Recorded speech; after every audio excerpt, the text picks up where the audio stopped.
It's a shame that you will never feel, George. It was not a criminal court case, number one. It's not me. It's not the media. It's a jury.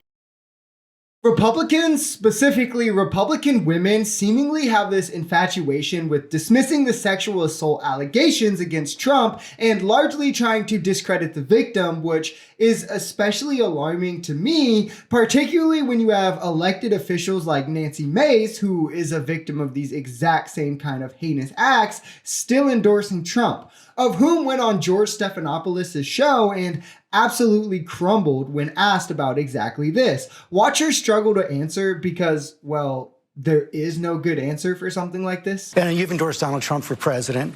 Judges and two separate juries have found him liable for rape and for defaming the victim of that rape. How do you square your endorsement of Donald Trump with the testimony we just saw? Well, I will tell you, I was raped at the age of 16. And any rape victim will tell you, I've lived for 30 years with an incredible amount of shame over being raped. I didn't come forward because of that judgment and shame that I felt.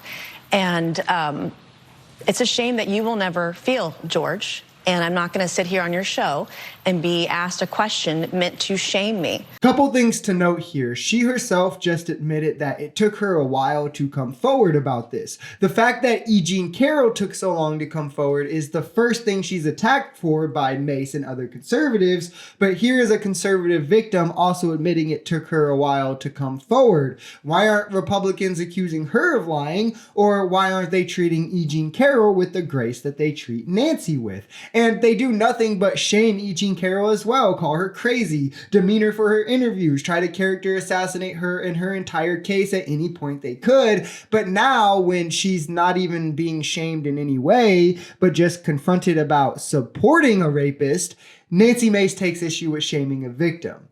That's kind of odd to me. You've endorsed Donald Trump for president. Right. Donald Trump has been found liable for rape by a jury.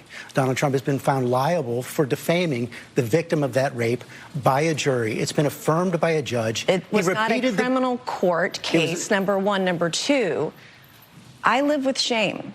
And you're asking me a question about my political choices, trying to shame me as a rape victim, and I find it disgusting. And quite frankly, E. Jean Carroll's comments when she did get the judgment, joking about what she was going to buy, it makes it harder for women to come forward when they make a mockery out of rape, when they joke about it. Doesn't it make it harder for women to come forward when they are It makes it harder when other women joke about it, and she's joked about it. I find it offensive. And I also find it offensive that you're trying to shame me with this question. I'm not trying to shame you at all. In fact, I have dealt with this for 30 years. You know how hard it was to tell my story? It's really weird that now she finds everything shameful and offensive, except for Trump's defaming of his victim of rape, his behavior and rhetoric towards that victim, and then how quickly she jumps to undermine Carroll as well. None of that is disgusting or offensive, but how dare you ask her how she could support a rapist? These are such childish games that Republicans try to play, where they act blind to all the morally incomprehensible things that they do or that happen on their side, and then instead try to hyper fixate on something you say or do to pretend it's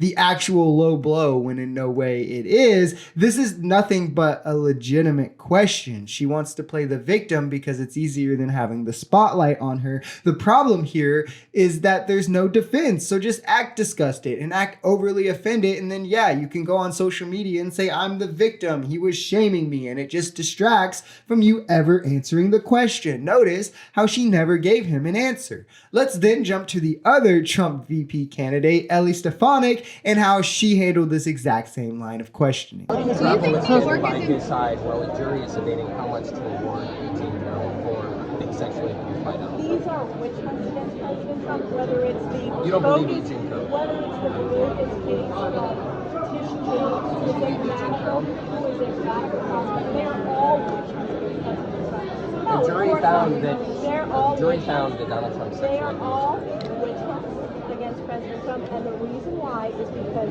he's pulling ahead of Joe Biden, and Joe Biden is the weakest candidate we've ever seen.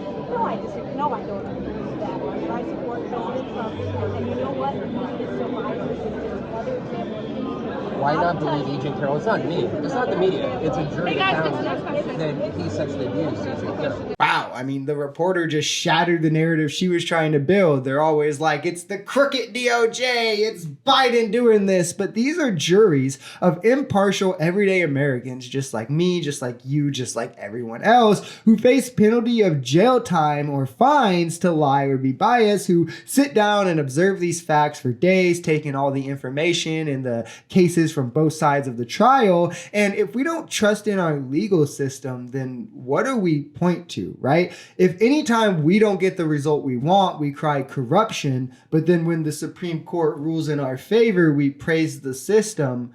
Where does this get us? How is this productive? Where do we move forward from here? There's something to be said about those who will try to discredit the validity of a source on nothing but the grounds that it disagrees with them. And it's sad to see how brainwashed that so many Republicans are, that they'll go to this length to defend such indefensible acts by the failed former president. If you enjoyed this video, we're Social Society. We're a commentary channel influenced by politics, society, and the economy. We are pretty left-leaning on this channel, but we're open to our right-wingers as well. The biggest thing here is having conversations that get everyone to the bottom of the truth. If that sounds like something that can interest you, consider smashing that subscribe button, leaving us a like, or even commenting on this video. We even have memberships available for as low as $3 if you'd like to support, because the only way we become a society is together.